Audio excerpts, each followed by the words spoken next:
There are over 47 million people out there today who fall broadly within UNHCR's mandate.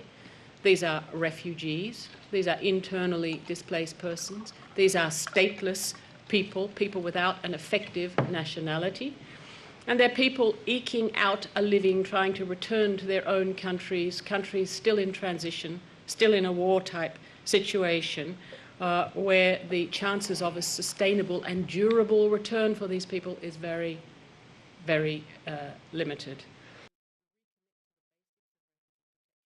We assess conservatively, and it's only an assessment, that there are some 12 million people without an effective nationality. These are people who are born and are not given birth certificates. These are people who grow up and don't get access to education and health facilities in the states where they're habitually resident. These are people who have no rights at all to travel because they can't get travel documents, because no state recognizes them as a citizen of the state.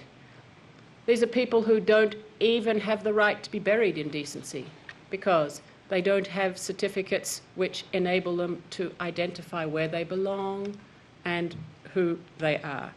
They're people without an identity of any legal sort.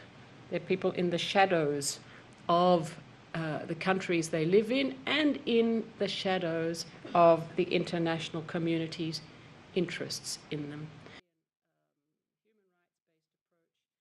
Libya is generating large internal displacement inside the country.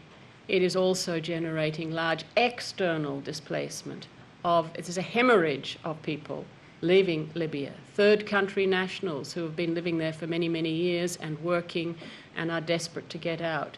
Third country nationals who come from refugee-producing countries and who can't stay in Libya but can't go back to the countries they've come from. What's going to happen to them? People who are getting on boats, trying desperately to find a new solution for themselves on the continent of Europe. Our 60th anniversary is going to give us the opportunity to ask states to recommit themselves to the principles they signed on to 60 years ago and which have become increasingly irrelevant when it comes to states. Not irrelevant to the problem, they are desperately relevant to the problems, but they are irrelevant when it comes to many states' management of the problems. And that's the concern to us. We want states to recommit to the principles.